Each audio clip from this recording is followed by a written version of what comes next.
네, 저희들이 이제 이 본문 말씀을 그 수요일 저녁에 1시간 같이 나눴었습니다. 오늘은 이제 굉장히 내용이 많잖아요. 44절. 근데 이제 핵심적인 부분만 오늘 1시간 더 나누고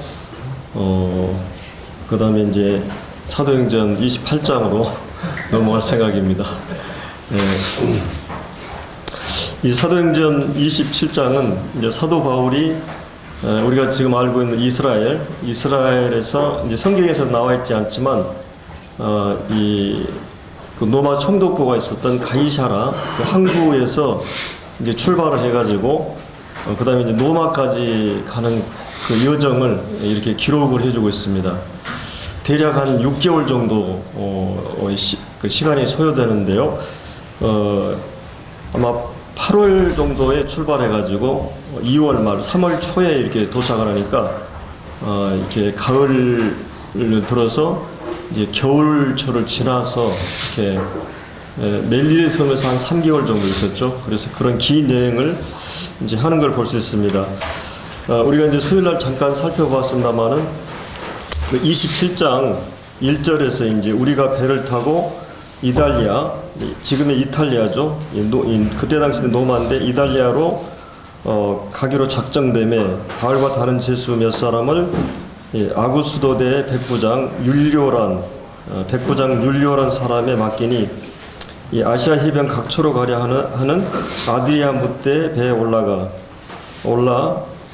우리가 올라 항할세 마게도냐의 데살로니가 자꾸 발음이 이상해. 이 외래어는 이게 참 어려운 것 같아요. 그래서 이제 데살로니가 사람 이 아리스다고와 함께 이제 하게 되죠. 그래서 이제 가이사라에서 이제 출발해가지고 이스라엘의 바로 위가 어디죠? 네바논이죠. 이 네바논의 이제 수도가 아마 다메섹으로 알고 있는데 이 지금 지중해 지금 팔레스타인 이 가이사라에서 북쪽으로 해서 이제 네바논의 이제 항구 여기에 보면은 이제 시돈이 나오죠. 이 3절에 보면 이튿날 시돈에 이제 이 백부장이 바울을 이제 친절하게 대해서 거기에 있는 아마 이제 바울의 그 친구들 이제 성도들을 만나도록 이렇게 배려하게 됩니다. 그래서 아마 거기서 배가 정박해서 아마 이렇게 이제 이런 짐을 이렇게 하역하고 이런 여러 시간들이 걸리기 때문에 굉장히 오랫동안 시간이 걸려서 이제 시돈에 있는 성도들을 만나도록 그래서 거기에 있는 이제 성도들과 함께 하는 시간을 갖게 되고 자 우리가 27장 1절에서 이제 우리가라는 말이 나오고 2절에도 중간에 우리가라는 말이 나와 이것을 이제 그 누가를 얘기합니다. 이 사도행전의 기자 누가가 같이 이제 이렇게 탔고, 그 다음에 2절에 나왔던 데살로니가 사람 아리스도고, 이 아리스도고는, 원래 이제 사도 바울을 위해서 같이 감옥에도 가고, 또 사도 바울이 이분을 가리켜서 빌레몬서에 보면 나의 신실한 동역자라고 이렇게 표현하기도 한데, 이분이 이제 사실 에베소 교회에서 막 아데미 신전 때문에 막 소요가 일어났을 때, 바울 대신해서 이 사람이 잡혀가지고, 상당히 욕을 보는 이제 그런 장면이 이제 사도행 19장에 나오는데 이 아리스도고는 굉장히 훌륭한 그런 그 신앙인입니다. 사실은 사도 바울이 이제 그 죄수이기 때문에 이렇게 아무나 같이 갈 수가 없어요. 근데 이 사람이 노예는 같이 갈 수 있다고 합니다. 그래서 이 주치의 누가하고 의사 누가하고 지금 여기에 나오는 아리스도와 같이 합류해서 이렇게 바울과 함께 가게 되고 바울이 겪었던 모든 것을 이 누가가 역사가요 또 이제 의사였던 누가가 자세하게 사도행전을 지금 이렇게 기록을 해주고 있는 거죠. 그리고 이제 여기 3절에 나오는 이제 시돈에 가서 거기에 이제 아마도 스데반의 그 순교로 인해서 핍박을 통해서 예루살렘 성도들이 흩어지면서 이 지역까지 이제 복음이 들어오게 되죠. 그래서 여기에 아마 지역교회가 있었고 이런 성도들을 만나도록 이제 이렇게 배려를 하게 됩니다. 이렇게 4절에 보면 거기서 이제 우리가 떠나다가 맞바람을 피하여 이 맞바람은 뭔 바람이에요? 뒤에서 부는 바람이 앞에서 부는 바람이에요. 앞에서 불어오는 바람이죠. 사실은 배가 갈 때는 뒤에서 불어야 되잖아요. 이게 이제 배가 이제 맞바람을 피하여 이제 쿠브로 해안을 의지하고 쿠브로 섬 있잖아요. 그 지금의 시리아의 맞은편에 이 쿠브로 해안을 의지하고 항해하여 길리기아 밤빌리아 바다를 건너 이제 길리아가 밤빌리아는 터키의 남부 지역입니다. 이 터키의 남부 지역 바다를 건너 루기아 무라 이제 무라 항구 무라시에 이제 이르니 여기에 굉장히 큰 항구가 있었어요. 이 무라 그 항구에서 이제 정박을 해가지고 거기서 이제 이 배를 그 백부장 이달리아로 가려 하는 이제 알렉산드리아 배 그러니까 알렉산드리아 어디예요? 이집트의 수도죠. 그러니까 이집트에서 노마로 이제 곡물을 그 운반하는 화물선이었어요. 큰 화물선.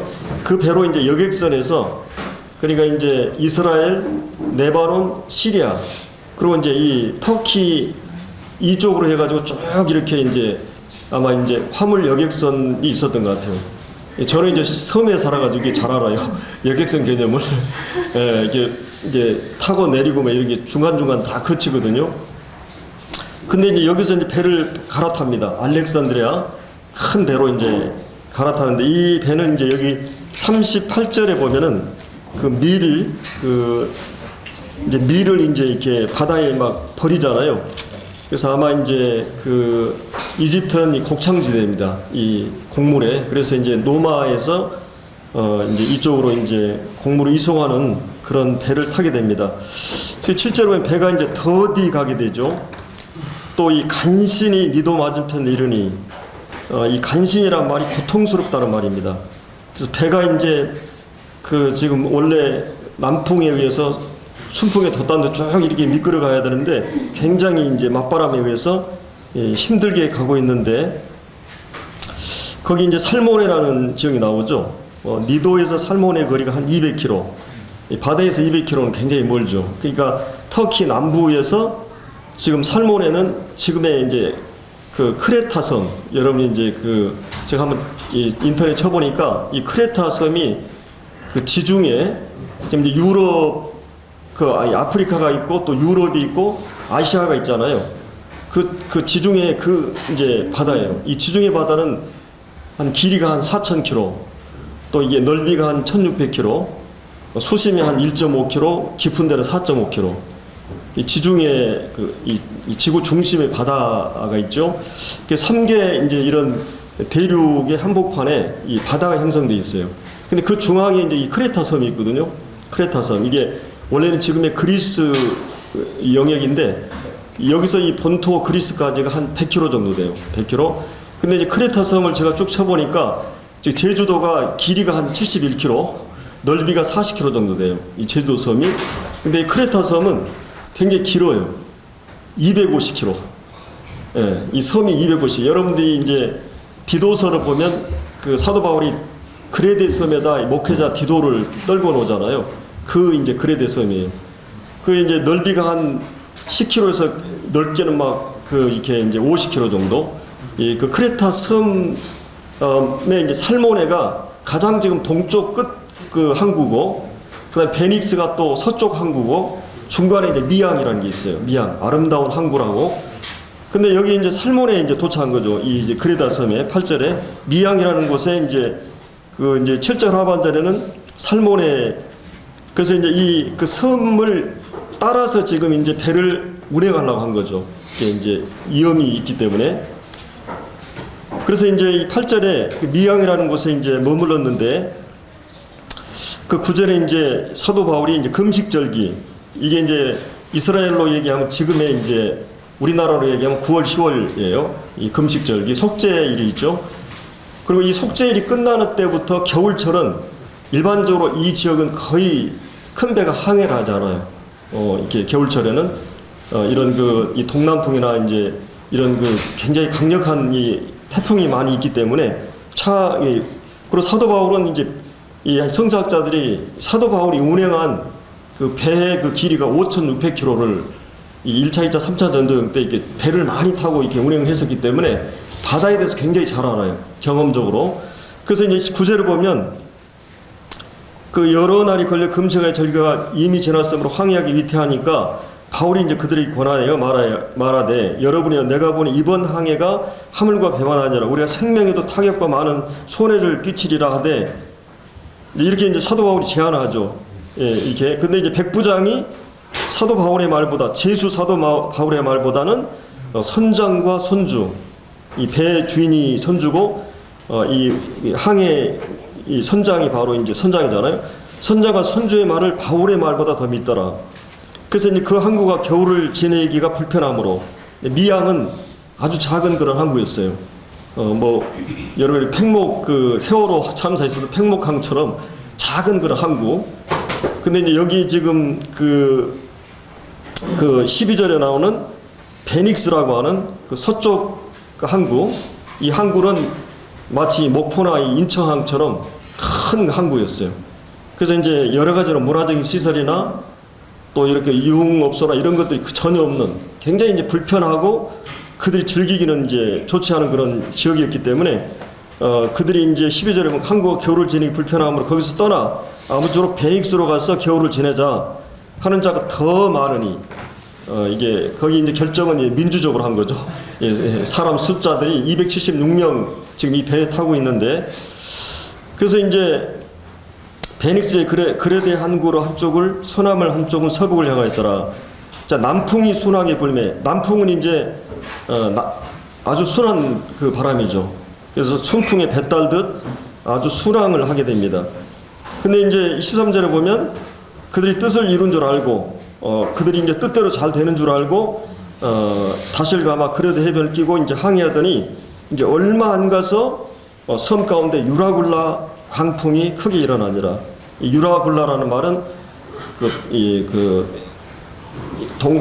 동북풍이라고 원래 이 그 헬라와 라틴어의 합성어예요. 이렇게 그런데 이런 이 유라굴라 광풍이 오늘날로 얘기하면 이제 허리케인과 같은 강력한 강풍이 이제 일어나게 된 것이에요. 그래서 이제 배가 이제 바람에 맞추어 갈 수 없어 가는 대로 두고 쫓겨가다가 계속 이제 통제력을 잃어버렸어요. 계속 이제 이게 이제 쫓겨가다가 가우다라는 작은 섬 아래로 지나 간신히 이제 거루를 잡아 끌어올리려고 줄을 가지고 선처를 둘러 감고 이제 수루디스가 뭐예요? 이게 제 성경에는 좀 어려운 단어들이 많이 나오죠. 이게 제가 이게 찾아보니까 지금 리비아 그러니까 아프리카에서 이제 위쪽으로 이 지금 지중해 한 부분에는 이 모래섬으로 형성된 그래서 배들이 거기에 걸리게 되면 오도가도 못하게 돼버리는 이런 수루디아가 이 바닷속에 있었다는 거예요. 그러니까 이제 배도 그 길이 있잖아요. 길로 가야 되는데 그래서 이게 이제 태풍에 의해서 이제 배가 통제를 잃어버린 거예요. 그리고 이제 쫓겨가더니 우리가 풍랑으로 심히 애쓰다가 이튿날 사공들이 짐을 이제 바다에 이제 풀어버리고 사흘째 되는 날에 배 기구들을 이제 또 다 이제 내버리고 또 여러 날 동안 이제 해도 별도 보이지 않는 그때 당시 때 나침반이 뭐예요? 해와 별이잖아요. 근데 이제 나침반 기능을 했던 이런 것도 보이지 아니하고 이제 큰 광풍이 그대로 있음에 구원의 여망이 마저 없어졌더라. 이 여망이라는 단어가 남을 여자 희망할 때 막 그러니까 신락 같은 희망이 전혀 없는 이런 지금 절체절명의 지금 상황에 놓여 있는 것이죠. 물론 이제 우리가 오늘 이 본문을 통해서 여러 가지 교훈을 받을 수 있는데요. 이런 우리 인생에 우리 개인적으로나 가정적으로 또 뭐 직장이나 사업 또 아니면 이제 교회적으로나 국가적으로도 이런 예측할 수 없는 강풍이 우리 삶에 찾아올 수 있습니다. 그리고 정말 중심을 잃어버리고 결국은 이 배가 파손되잖아요. 그럼 하나님께서 이제 바울에게 나타나가지고 배는 다 파손되지만 사람들의 생명은 하나도 죽지 않을 것이다. 이렇게 이제 약속을 하게 되죠. 그래서 우리가 이런 인생의 이제 큰 광풍들을 만나게 됩니다. 물론 그 광풍은 요나처럼 하나님 말씀을 불순종해가지고도 올 수 있어요. 하나님 말씀 불순종하고 마침 다시스로 가는 배가 사실은 요나가 간 바다도 지금 지중해예요. 요빠라는 가이샤의 밑에 있는 요빠라는 데서 이제 다시스로 가다가 광풍을 만나게 되잖아요. 노아 홍수라든지 이런 배. 그러나 또 어떤 경우는 하나님께서 인도하셔가지고 너희가 주님께서 바다 저 건너로 가라 이렇게 하나님의 말씀을 따라서 제자들이 가다가 갈릴리 바다에서 어땠어요? 광풍을 만나게 됩니다. 미친 바람이죠. 이 소용돌이에 이제 빠져가는 것을 우리가 이제 볼 수 있습니다. 그래서 이제 가이사랴에서 이제 그레데 섬에서 이제는 정처 없이 밀려서 며칠을 밀리다면 그 27절에 보면 며칠이에요? 열 나흘째 되던 날 밤. 그러니까 칠흑같이 그 태풍과 막 그 비바람이 몰아치고 이 바람에 의해서 중심을 잃어버리고 이제 그 바람 부는 대로 물결 치는 대로 그냥 이제 이렇게 떠밀려가는 이제 이런 신세가 되어버린 거예요, 이 배가. 그래서 이제 우리가 우리 인생도 어떻게 보면 이렇게 항해로 말할 수가 있죠. 우리 인생도. 그래서 우리는 분명한 어떤 출발지에서 목적지를 향해서 이제 순풍의 돛담배처럼 미끄러져 가다가 우리 인생에 이런 갑작스러운 광풍을 만나게 됩니다. 이런 광풍이 자주 만나진 않아요.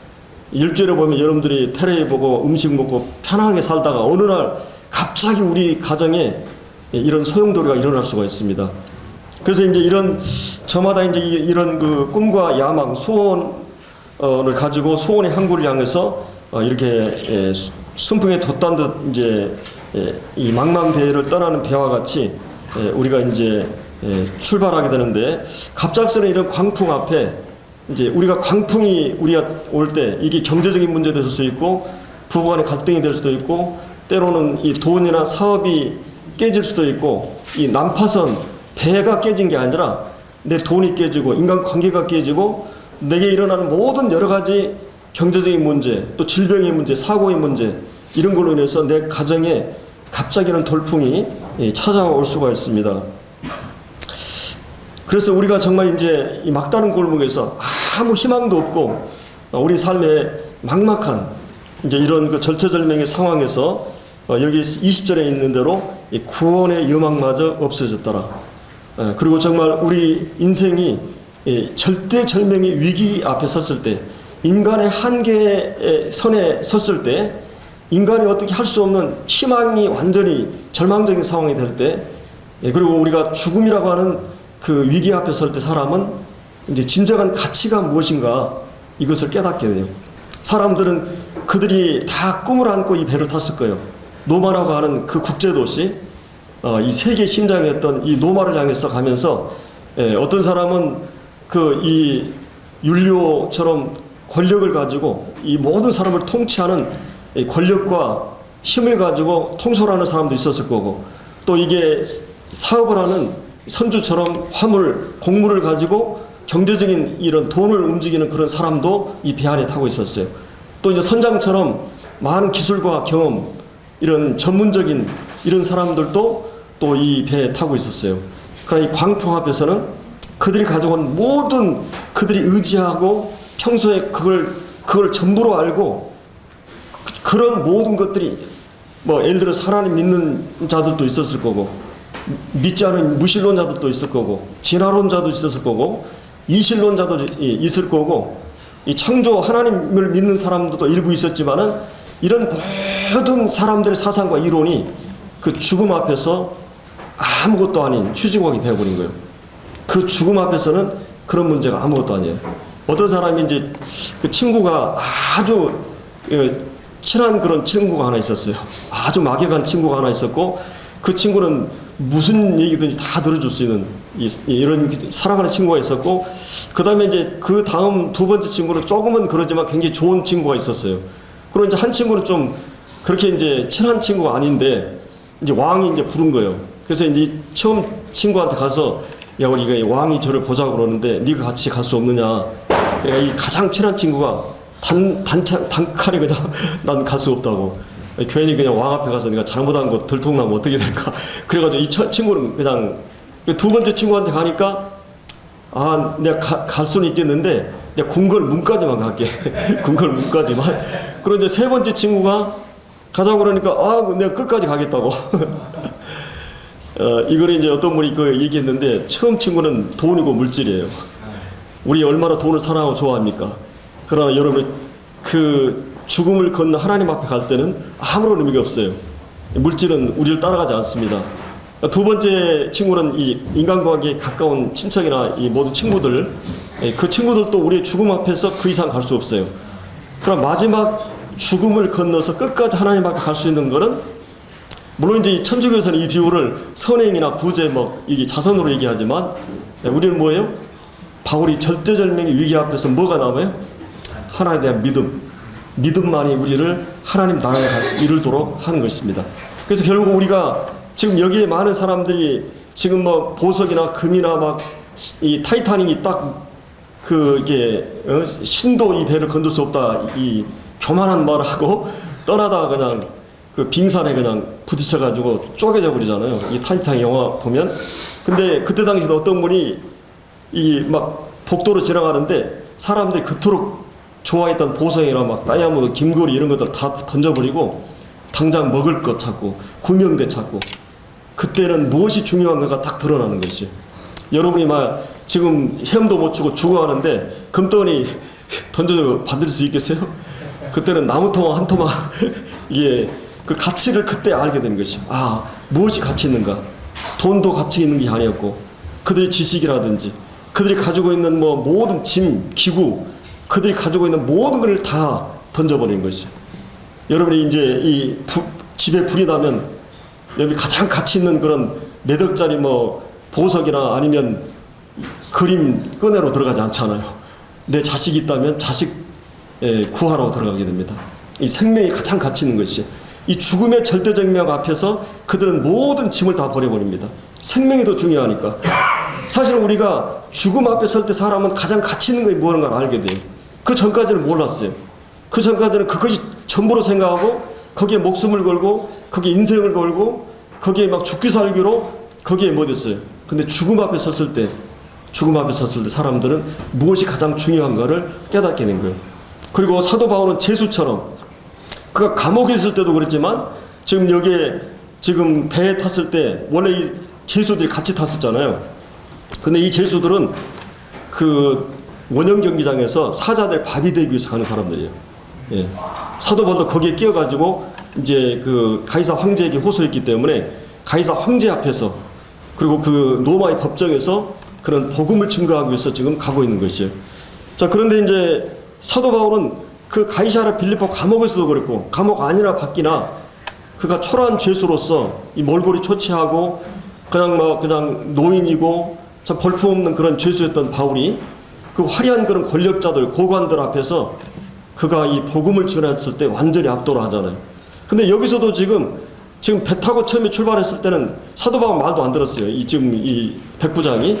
그리고 그냥 신사적으로 이렇게 애우를 갖췄지만 로마 시민권자이기 때문에 그러나 이제 아주 죄수로만 생각을 한 거죠.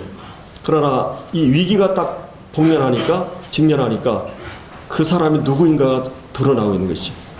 진짜 그 사람이 누구인가. 제가 가끔 이제 성지순례 갔는데, 이 친구들하고 같이 이제 성지순례 갔는데, 이게 그 관광차로 쭉 가다가 이제 어떤 그 어려운 데는 찝차를 타고 이제 분산해서 가요. 그럼 보통 한 10명 이렇게 뒤에 이렇게 진칸에 타가지고 외국인도 타고 그러니까 서로 영어만 하잖아요. 그때 이제 실력이 드러나는 거예요. 누가 공부를 잘하고 누가 영어를 잘하는가. 그러면 이제 우리는 그냥 통역을 가지고 얘기하는데, 어떤 분들은 벌써 그냥 영어로 통하는데, 평소에는 몰라요. 평소에는 모르는데 거기 가면 딱 드러나는 거죠. 이 사람 영어 잘하는구나. 또 이제 우리 CTI에 공부를 하다 보니까 처음에는 몰랐어요. 다들 믿음 좋고 다 신실하고 훌륭하니까. 근데 시험을 딱 보니까 이게 실력이 누가 좋거나 딱 이게 드러나더라고요. 평소에는 몰라요. 여러분 믿음이 좋은가 안 좋은가 그걸 몰라요. 그러나 여러분이 이런 위기 앞에 딱 설 때 그리스도인이 드러나는 것이, 그 믿음의 사람들이 드러나는 것이. 이제 바울은 지금 이런 절대절명의 위기 상황에서 지금 서서 이제 있습니다. 그래서 이제 이런 이 난파선을 이제 난파선에 타서 흔들리고 사람들은 지금 다 지금 이 보름 동안에 얼마나 많은 그냥 멀미를 하고, 여러분이 저도 멀미를 배 타면서 해봤지만은 아주 고통스럽습니다. 속에는 다 오바이트를 하고, 그리고 막 머리가 막 그 아프고, 그냥 어떻게 할 수가 없어요. 막 굉장히 힘듭니다. 근데 여기 보름 동안 뭐예요? 밥도 안 먹었어요, 이 사람들은. 예, 그냥 완전히 금식하고, 그리고 어두컴컴한, 그리고 이 사람이 죽음의 그림자가 들여오고 절망적인 상황이었어요. 이제 뭔가 이렇게 사람들이 살 희망이 전혀 없는, 아 이제 우리는 죽었구나 하고 그런 그 사망 음침한 골짜기를 지나는 것처럼 그런 그 상황이 있었습니다. 이때 사람들은 이비 앞에 섰을 때 이제 체념하는, 역항하기 쉽게 포기하고 자포자기하는, 또 이것을 이제 뭔가 위기를 피하고 싶은 도피형이 있고, 그러나 이 상황 앞에서 사도 바울과 이 작은 그리스도인들 루가와 아리스토가는 이 창조주 하나님을 바라보고, 그래서 우리가 이제 요즘은 이제 지능 지수가 있잖아요. 지능 지수. 그리고 이제 EQ 감성 지수가 있어요. 또 사회력 지수도 뭐 있고 그러는데, 요즘 이런 역정 지수라는 말이 있어요. 역정 지수. 우리가 역경에 처했을 때 이 역경을 어떻게 대처하고 잘 처리해 나가는가. 우리 이제 문형자가 역경을 잘 처리해 나가는데 어떤 딱 어려움 당하면 우리는 잘 못해요. 그런데 이 형제는 험난한 삶을 살아왔기 때문에 대처 능력이 빨라요. 이렇게 탁탁탁 순발력이나 이렇게 돌아가는 게 아주 우리하고 달라요. 그러니까 우리는 어떻게 해야지 이러는데, 이게 평소에 그렇게 이제 했기 때문에. 근데 여기서 우리가 이제 바울이 이런 당황한 상황 속에서 지금 여기서 뭘 얘기하고 있어요? 그 여러 사람이 오래 먹지 못하였으면 21절에 바울이 가운데 서서 말하되, 그 바울이 이제 모든 사람은 지금 다들 막 오바이트하고 넘어져가지고 276명이 이 바닥에서 막 어둠첨첨한 그 가운데서 다들 막 지금 얼굴이 초췌하고 죽음의 그림자가 들여오고 있는 상황에서 사도 바울이 그 사람들 중심에 서서 우뚝 서서, 여러분이여 내 말을 듣고 그에 대해서 떠나지 아니했다면 타격이 손상을 면하였어요. 사실 이런 얘기 할 필요가 없는데 어떤 사도 바울이 왜 그때 내 말을 안 들었냐, 이게 그때 이제 사실은 이게 주님의 종의 말을 잘 들어야 돼요. 종의 말을 들어야 되는데 우습게 얘기해가지고 지금 이 고생을 하는데, 근데 이제 22절에 내가 너희를 권하노니 이제는 안심하라. 이제는 안심하라. 자, 어떻게 이런 절대절명의 위기 상황에, 최악의 상황 속에서 이렇게 여러분 안심하십시오, 이렇게 말할 수 있는가? 어떻게 이런 말이 이 풍랑 속에서 이렇게 말할 수 있을까? 원래 이 원어로 찾아보면 이 안심하라는 말이 여러분 기뻐하십시오, 또 즐거워하십시오, 이런 말이에요. 뭐 때문에 사도 바울이 이렇게 했을까? 우리가 이제 이걸 생각해 봤을 때 그 처음에 보면은 이제 너희 중에 아무도 생명에 아무 손상이 없겠고 오직 이 배뿐이니라. 배만 파손되고 한 사람도 죽지 않는다. 그럼 무엇이 사도 바울이 그런 확신과 그런 담력과 이 담력의 모든 근거가 무엇인가? 사도 바울이 개인의 스스로가 어떤 믿음이 좋아서 그런 게 아니에요. 자칫 우리는 그런 생각을 할 수 있는데, 이 믿음이라고 하는 걸 자칫 오해하면, 항상 믿음이라고 하는 것은 내가 어떤 짜내는 것이 아니에요. 처음 구원받았을 때도 내 서기관과 바리새인들의 의가 아니에요. 여기서 얘기하는 이 사도 바울이 얘기했던 내가 얼마나 도덕적으로 얼마나 선행을 하고 율법을 지키고 내가 흠이 없고 이런 걸 얘기한 게 아니라, 이 빌보 3장에서도 내가 그리스도의 의, 하나님이 준비한 이 그리스도가 준비한 의의 근거에서 그 신앙이 세워졌어요. 그리고 이제 우리가 예를 들어서 제가 여러 번 얘기했지만 일본을 가는데 그 큰 여객선 배하고 10만 톤짜리 하고 그런 작은 그런 발동기, 작은 배를 있다면 어디에 믿음이 더 가요? 더 안전하다. 어떤 데 믿음이 가요? 내가 믿음이 좋았어요? 내가 작은 배 타도 내가 믿습니다 하고 그냥 그게 믿음이가 아니고, 근데 오늘 기독교는 그런 생각을 하고 있어요. 근데 그게 아니라 믿음의 대상과 내용 때문에 믿음이 생긴 거예요. 제가 예를 들어서 어떤 형제가 A, B, C 형제가 있는데 A라는 형제는 사계들을 겪어보고 또 이렇게 이제 같이 게임도 하고 놀이도 해보고 일도 같이 해보니까 이 사람 참 정직하고 성실해. 이 사람의 성격이나 이런 걸 탁 파악을 하잖아요. 겪어보니까 신뢰가 가요. 이제 B라는 사람은 약속을 해도 그냥 지키고 안 지키고, C라는 사람은 그냥 밥 먹듯이 안 지키고. 자, 그러면 누구에게 믿음이 가요? 그것은 내가 믿음을 만들어내는 게 아니에요. 그럼에도 불구하고 믿다가 사기 맞는 경우도 가끔 있지만, 그러나 겪어보니까 이 사람의 인격이 신뢰가 가는 거예요. 예를 들어서 여러분이 은행도 뭐 무슨 저축은행 뭐 무슨 은행이 있는데 거기에 신용이 가고 신뢰가 가는 것은 이 믿음이 어떤 그 믿음이 확실히 가는 그 은행의 어떤 여러 가지 이 조건 때문에 그런 거죠. 그러니까 우리가 믿음이라고 하는 것은 예수님이 누구시고 하나님이 누구시라고 하는 그분에 대한 믿음이에요. 그리고 그분이 우리에게 하신 약속에 대한 믿음이에요. 사도 바울이 여기서 얘기하는 것은 이 담력의 근거, 이런 확신의 근거, 그리고 이런 그 내가 그 안심하십시오 이렇게 안심을 줄 수 있는 모든 믿음의 근거가 뭐냐 했을 때 바울 자신에게 자생된 그런 것이 아니라는 것이요.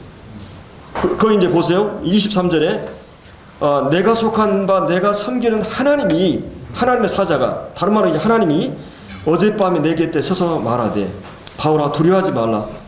내가 가이사 앞에 서야 하겠고 하나님께서 너와 함께 항해하는 자들을 다 내게 주셨다 하였으니 그러므로 여러분이 안심하십시오. 나는 내게 말씀하신 그대로 되리라고 하신 하나님을 믿는다. 자기의 어떤 것이 아니라 하나님께서 그 순간에 바울에게 말씀하셨고 그 바울을 믿는 것이 우리의 믿음의 모든 근거는 거기에 있는 것이. 그래서 우리가 하나님을 아는 만큼 하나님 신뢰하게 돼 있어요. 그러니까 이 믿음은 하나님을 아는 것과 비례하게 돼 있어요. 사랑도 마찬가지고. 그래서 여기서 이제 우리가 중요한 것은 사도 바울이 풍랑 속에서도 그렇게 이제 담대하게 확신을 가지고 말할 수 있었던 것은 하나님의 음성을 들었어요. 하나님의 음성을. 그리고 하나님이 그와 함께 하시는 것을. 여기 이제 원래 이제 예수님의 12제자들이 이 갈릴리 가다가 예수님이 주무시잖아요. 갑자기 풍랑이 일어났어요. 제자들이 이제 난리가 난 거죠. 어떻게 보면 이제 바다의 전문가였잖아요. 모든 걸 잘 아는 바다에. 근데 어떻게 했습니까? 주님을 막 깨우면서 주님 지금 우리가 지금 죽게 되었습니다. 우리를 좀 살려달라고. 주님이 일어나가지고 무슨 얘기 하셔요? 예, 제자들을 꾸짖잖아요. 믿음이 적은 자들아. 자, 그 얘기는 뭐예요? 주님이 이 배에 타고 있어요. 여주교회에 주님이 타고 계셔요. 내 가정의 배에 주님이 타고 계셔요. 그 주님이 타고 계시는데도 우리는 주님이 함께 하시는데도 주님이 함께 하시는 것을 지금 못 믿고 있는 거죠. 주님이 내가 너희들과 함께 하는데 우주 만물을 창조한 내가 이 모든 역사와 우주를 주관하시고 지배하는 내가 너희들 가운데 함께 하고 있는데 왜 너희들은 두려워하고 왜 너희들은 흔들리고 있느냐. 지금 사도 바울에게 주님이 나타나가지고 내가 너와 함께 한다. 내가 끝까지 너와 함께 한다. 그리고 내게 맡긴 이 모든 영혼들을 다 너에게 맡기겠다. 그러니까 이 말씀이 있는 것처럼 주님이 우리 가정과 우리 교회에 함께 한다는 그 믿음이 우리를 어떤 상황 속에서도 흔들리지 않게 하고 이 주님께 이제 우리가 이 문제 앞에 주님을 바라봐야 됩니다. 우리가 중요한 것은 이 하나님의 음성을 들어야 되는데 여기서 이제 중요한 것은 이 사도 바울이 그러면 평소에 늘 하나님과 개인적으로 친밀하게 하나님과 동행하고 교제하는 그런 교제가 있었어요. 그래서 이 하나님의 그 친밀함은 경외하는 자가 있다 그랬어요. 하나님을 경외하고 평소에 늘 하나님과 더불어 믿음으로 사는 삶 속에서 늘 하나님의 음성을 들어요. 하나님의 음성을 듣는 이 두 채널이 뭐예요? 구약에서 이제 선지자와 제사인 것처럼 바로 하나님의 말씀을 통해서 하나님 계속 말씀하시고 또 우리는 이 제사장적 하나님 예수님 이름으로 하나님께 나아가는 것이요. 이 기도와 말씀이라는 채널이 그러니까 이제 전쟁터에서 가장 중요한 게 통신이에요. 이 본부하고 현장 전쟁터하고 이 통신이 굉장히 중요하거든요. 이 통신이 끊기면 안 돼요.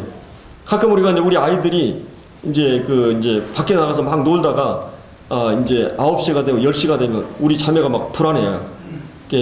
저는 지가 잘 오겠지 생각하지만 아버지도 마음은 그러지만 엄마들은 감성적이라 막 발을 동동 구리고 그러고 이제 뒤로는 막 나를 적치는 거예요. 막 나를 막 부대끼고 막 여보 빨리 전화하든지 막 문자하든지 막 그러거든요.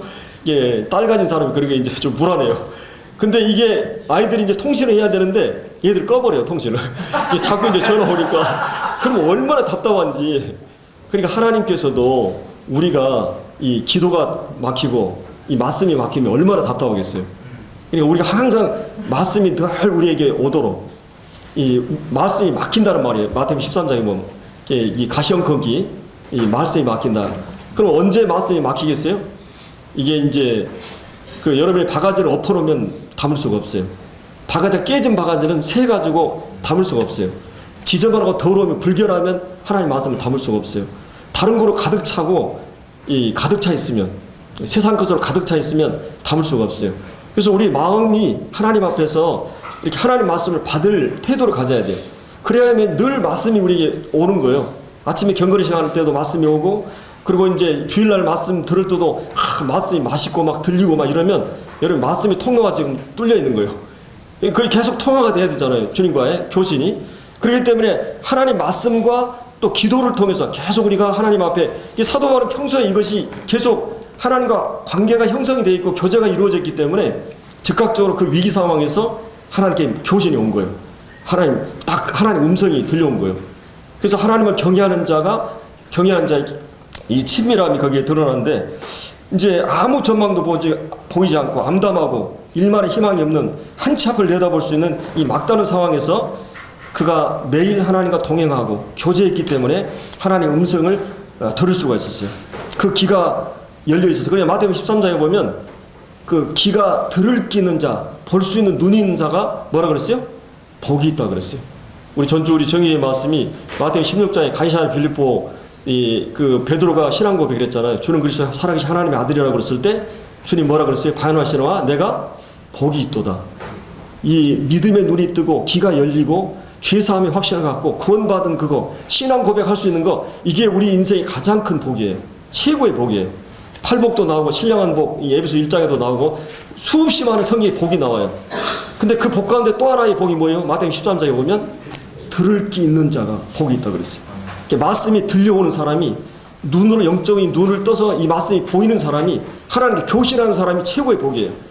어떤 풍랑이 와도 어떤 위기가 와도 주님이 그때그때마다 말씀을 주시니까 그 말씀의 음성을 듣게 되면 우리는 담대해 줄 수 있어요. 이 상황 속에서. 그래서 우리가 이 말씀이 언제 집중력이 오냐면요. 내가 누군가 사랑하고 존경하면, 신뢰하게 되면 말씀이 들려요. 사랑하는 사람 말은 들려요. 그리고 그래서 이제 집중력이 생기는 것이, 아가서에 보면 5장 2절에 사랑하는 자의 소리가 들리는구나. 우리 자매가 이제 제가 옛날에 처음에 왔을 때 우유 배달했잖아요. 그럼 아침 5시에다 종을 이제 맞춰놔요. 시계종을. 근데 우리 자매가 애들이 낳고 막 갓난아이인데 그 초인종이 막 한 10분 가도 안 깨나요. 저는 바로 깨나거든요. 근데 애들이 울잖아요. 그 먹잠을 자다도 딱 깨나버려요. 그게 난 신기하더라고요. 그 신호를 안 들은데 엄마는 아이들이 본능적으로 그게 있나 봐요. 엄마의 그 애정, 사랑이 아이들의 음성에 예민하게 반응을 볼 수 있었거든요. 그래서 우리가 이사야 50장에 보면 우리가 아침마다 그 깨우침을 받고 이 학자의 같이 알아들을 수 있도록, 하나님 말씀을 잘 알아듣고 학자같이 듣고 학자같이 말하도록, 그런 이사야 그런 말씀이 있는데, 그래서 우리가 항상 이렇게 주파수가 맞춰져 있어야 됩니다. 그래서 우리가 하나님과 늘 동행하고 교제하고, 우리가 이제 이 누가복음 2장에 보면 주님과 함께 그 마리아가 요셉이 동행 중에 있는 줄 알았는데 어떻게 됐어요? 예수님이 그냥 성전에 가가지고 납비다라고 막 이렇게 얘기하잖아요. 근데 이제 3일 길을 가다 보니까 예수님이 없어졌어요. 예수님이 없어진 게 순간에 놓쳤는데 3일이 걸려버린 거죠. 근데 누가복음 24장에 뭐가 나와요? 엠마오의 두 제자가 예수님하고 가는데 주님이 같이 동행하는데 제자들은 몰랐어요. 그러니까 우리가 이제 주님과 동행하는 길에도 내가 주님과 동행한다고 생각하는데 주님이 내 생각대로 내 인생을 사는 경우가 있고, 또 어떤 경우는 주님이 다 우리 함께하고 동행하는데 우리는 모르고 있어요. 근데 오늘 문득 말씀이 들리고 뜨거워지고 막 이러면 주님이 그때 말씀을 주셨구나, 그때 나와 동행했구나, 이거 인식하게 되죠. 그래서 우리가 주님과 늘 이렇게 동행하는 삶, 주님이 늘 내가 물어보고 문제를 결정할 때 또 주님의 어떤 말씀을 통해서 나를 인도하시고, 그래서 내 양은 내 음성을 듣고, 그리고 이제 우리가 하나님께 속한 가장 확실한 증거는 우리가 이 말씀을 들어요. 일본 사람은 일본의 법을 따라요. 우리나라는 우리 법을 따르고, 여당은 여당의 이 정책이나 원칙을 따라요. 야당도 그러고. 그런 것처럼 우리가 세상에 속하지 않은 사람이기 때문에 하나님께 속한 사람, 하나님 속한 말, 진리를 따라요. 그래서 우리는 이 진리가 우리의 빛이에요. 늘 그래 주의 말씀 내 발에 등에 내 길에 빛이 돼야 돼요. 이 어두컴컴한 밤에 후레쉬나 차가 이제 가끔 불 꺼져 버리면 어때요? 갈 수가 없잖아요. 근데 이 불이 있어야만이 어둠을 뚫고 가요. 이 세상은 깜깜한 어둠이에요. 진리에 있어서 어두워요. 근데 이 주님의 말씀을 따라서 우리가 이렇게 이제 따라갈 수가 있게 됩니다. 그래서 여러분들이 이제 그때 우리가 신앙이 주님을 얼마나 신뢰하고 있는가를 이 난파 소용돌이에서 절박한 상황에서 우리가 이제 드러나는 걸 볼 수 있어요. 자, 이렇게 칠흑 같은 어둠을 하나님이 허락하신 이유가 뭘까? 그것은 우리가 모래의 발자국에 있는 것처럼 우리가 이 주님이 이런 환난과 어려움을 주신 것은 이 로마서 5장에 있는 대로 우리가 환난은 우리 인내를 연다는 소망을, 그리고 우리가 환난 가운데 하나님의 성령이 하나님의 사랑을 우리 마음에 부으는 체험을 하도록 하기 위해서. 그래서 우리가 환난은 하나님의 확성기라 그랬어요. 환난은 하나님의 메가폰이라 그랬어요. 그 환난이 깊어지니까 사람들이 마음이 절대절명의 상황이 되니까 그때 가치가 무엇이고 우선순위가 무엇인가 딱 서져버려요. 그리고 그들이 의지하고 있던 모든 것을 사라져버리고 주님 중심으로, 주님 우선으로, 그리고 가장 가치 있는 것이 무엇인가. 여러분이 제가 우리 진돌이한테 가서 그냥 돈 보따리 갖다 줘도 얘는 싫어해요. 근데 제가 뼈다구 하나 갖다 주면 그냥 목숨 걸어요. 우리 아이들이 어렸을 때 그냥 사탕 봉지 하나 갖다 주는 거다고 10,000원짜리 화폐 한 봉지 갖다 주면 어떻게 했어요? 이건 다 버려버리고. 이건 뭐예요? 가치를 보는 눈이 있기 때문에. 여러분 아프리카에서 구슬을 막 애들이 치고 있는데 이게 다이아몬드예요. 얘들 가치를 모르는 거예요. 영국 사람이 그냥 초콜릿 그냥 다 하나씩 나눠주고 다 걷어가지고 보따리로 그냥 억만장자가 됐다고 그러잖아요. 그 가치를 모르니까 그래요. 그러나 우리는 영적인 눈을 떠서 하늘의 보물을 볼 줄 아는, 땅의 보물이 아니라, 그래서 우리는 눈이 열리고 귀가 열려서 가치를 보는 사람들이에요. 근데 주님이 계속 이런 환난이나 어려움을 줄 때마다 가치를 보게 하기 위해서, 우리 인생이 부질없구나, 이게 아무런 소용이 없구나, 우리 인생에 무엇에 우리 인생을 걸고 무엇에 내 시간과 마음을 걸어야 되는가, 이걸 계속 깨닫도록 위기나 환난이나 이런 고난의 역경 시간들을 우리에게 허락하시요. 근데 여러분들 이 말이 정말 마음에 아멘으로 공감이 되는 그런 사람도 있고, 아직도 멀어 있는 사람이 있을 수 있어요. 그러나 여러분들이 정말 이 모래에 있는 발자국처럼 예수님의 제자가 이제 주님을 따르겠다고 그러니까, 그래, 내가 너와 평생 함께 하겠다. 그리고 내가 세상 끝날까지 너와 함께 하겠다. 근데 이상한 것은 그 모래의 발자국이 자기 인생의 가장 칠흑 같은 어둠과 최악의 상황에서 발자국이 한 발자국밖에 없는 거예요. 그때 주님이, 여러분 고난이 오면 뭔가 주님이 멀리 계시고 나와 함께 하지 않는 것 같은 생각이 들잖아요. 그때 이 제자가 주님에게 따졌어요.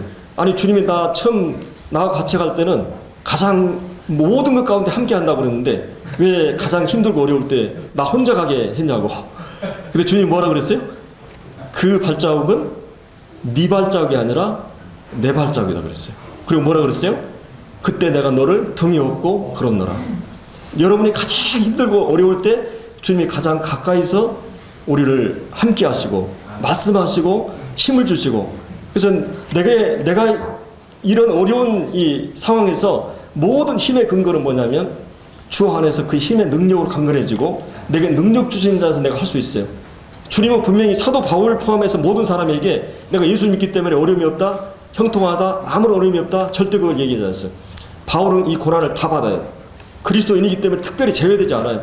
여러분 주님 믿기 때문에 세상 사람들하고 다르질 않았습니다. 똑같이 고난을 받아요. 근데 고난 속에서 어떻게 해요? 요셉이 자기를 원망하고 형들을 원망하고 이런 게 아니라 하나님께서 분명히 뜻이 있을 것이다. 하나님을 바라보고 이 상황 속 하나님에 대한 태도를 갖는 것이 그리스도인의 이 삶의 태도라고 하는 거죠. 이게 이제 요셉이나 이 다윗이 가졌던 모든 삶의 태도입니다. 그리고 이제 또 한 가지는 여기서 뭐라 그랬어요? 내가 섬기는 하나님, 나의 하나님, 내가 섬기는 하나님. 그건 그 모든 사람에게 자기 정체를, 신분을 분명하게 드러내고 있어요. 나는 하나님께 속한 사람입니다. 나는 하나님의 사람입니다.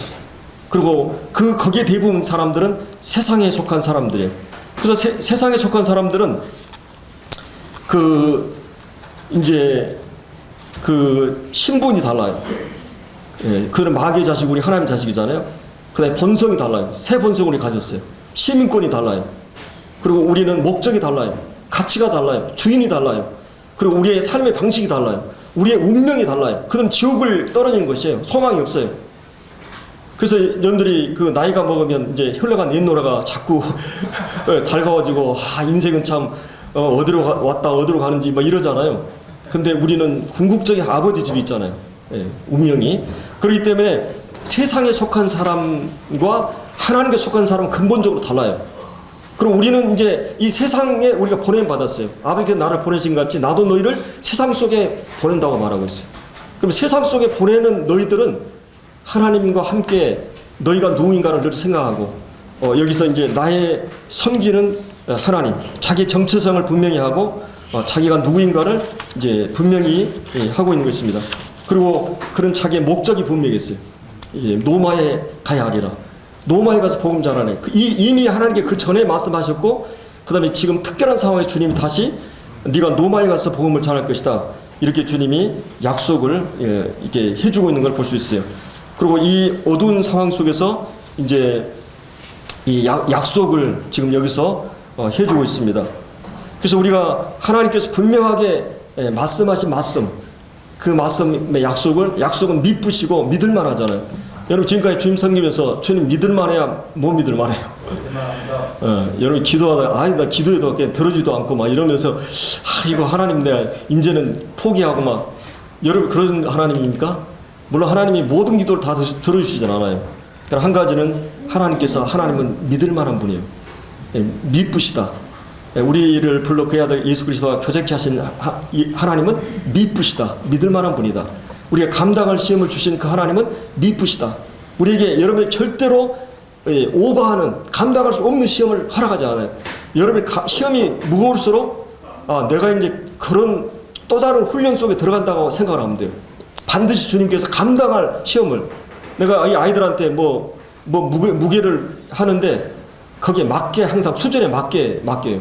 하나님께서 여러분이 분명히 감당할 시험을 하나님 믿으신 분이기 때문에, 신실하신 분이기 때문에. 그리고 이제 하나님께서는 너희들이 잘못하면 죄를 고백하라. 그러면 믿으신 하나님께서 용서하신다. 약속하신 그분을 반드시 지키신다는 거예요. 이 성경에 보면 믿으시다는 말이 굉장히 많이 나와요. 우리는 믿음이 없을지라도, 우리 인간은 믿을만하지 않지만 하나님 일양 믿으시다. 한결같이 믿으시다. 믿을만하다. 그래서 그 하나님, 우리가 믿는 이 주님이 믿을만한, 여기서 이제 이 25절에 그러므로 여러분 안심하라. 나는 내게 말씀한 그대로 되리라고 하나님 믿노라. 하나님은 믿을만한 분이다. 그래서 여러분들이 하나님 말씀을 목숨 걸고 믿어야 돼요. 지금 사도 바울은 아무라고 이 한복판에서 하나님 말씀이 들려왔어요. 그리고 그 하나님을 믿었어요. 상황 호전되거나 달라지지 않았지만.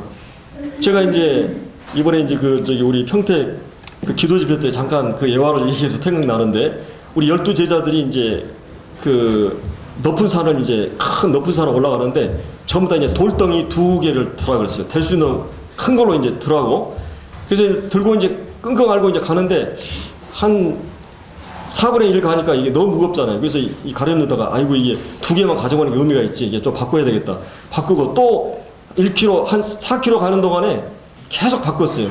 조그만 돌멩이 2를 들고 이제 꼭대기 올라갔어요. 그런 베드로는 좀 약간 믿음지가 바보스러워가지고 무거운 2개를 들고 이제 올라갔는데, 딱 주님이 정상에 올라가지고 자 기도하자 그랬어요. 기도가 딱 끝나니까 빵으로 변했어요. 이 모든 게. 자, 이 가룟유다는 얼마나 조그만 빵을 먹겠어요. 그러니까 여러분들이 하나님 말씀하면 아이고 내가 손해보는 것 같고, 뭔가 내가 미치는 것 같고, 이게 뭔가 내가 세상 사람들하고 관계에서 그런 것 같잖아요. 근데 여러분이 그 말씀을 순종하고 가보세요. 순종이 제사보다 나아요. 순종하고 가면 결과는 뭐예요? 하나님의 모든 것을, 최선의 것을 우리에게 허락하신다는 거예요. 거기서 우리 인격이 만들어지고 주님을 깊이 체험할 수 있게 되고, 그래서 우리가 이제 여기서 그 믿으신 하나님, 자기 정체성을 분명히 하는 거, 이게 내가 누구인가, 하나님 앞에서 내가 하나님 사랑받은 존재다. 여러분 나를 어떻게 생각해요? 쓰레기로 생각하세요? 아니면 나는 가장 보석으로 생각하세요? 내가 나를 쓰레기로 생각하면 쓰레기같이 살아요. 그러니까 내가 하나님의 사랑받는 존재라고 생각하세요. 창조의 안목에서 하나님 나를 이렇게 만든 것은 하나님이십니다. 이게 하나님의 작품이에요. 이게 제품이 아니에요. 오직 여러분은 17조가 아니라 이 뭐 피카소 매덕이라고 그러는데 여러분이 하나님의 작품이에요. 최고의 작품이에요. 이 작품 전시장이에요. 하나님의 작품 전시장. 창조하신 그리고 여러분의 구속의 안목에서 여러분 하나님의 아들을 내어주시기까지 여러분 사랑하셨어요. 십자가의 사랑, 아들값이에요. 여러분들 아들값으로 구원하신, 그러니까 내 존재라고 하는 것은 하나님이 아들을 내어주시기까지 한 사랑을 가지고 구원한 자들이에요. 그러니까 내 정체성은 나는 누구인가? 여러분이 늘 나를 바라보고 내 재성이나 또 내 연약이나 넘어지고 이런 걸 보면 내가 이 모양 나를 대해서 막 좌절하고 그러는데, 그럼에도 불구하고 하나님 여러분을 사랑하기로 작정하셨고 사랑이 변하잖아요. 죄인 되었을 때, 원수 되었을 때, 우리가 뭐 연약할 때 여러분의 조건과 상관없이 사랑하기로. 그러니까 부모님의 사랑은 그래요. 부모님은 우리를 490번 용서할 수 있는 분이 부모예요.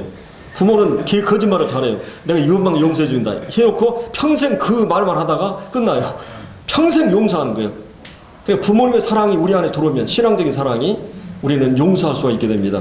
그래서 이런 그 하나님 앞에서 내가 누구인가, 점심 때 그 회사에서 점심 먹을 때 아이고 내 정체를 드러내지 않고 그냥 기도도 하지 않고 그런 성도도 있을 수도 있는데, 여러분 내가 하나님의 자녀다, 하나님의 사람이다, 그런 이 지금 그 사람들 안에서 자기 정체나 자기 신분에 대해 명확하게 말하고 있습니다.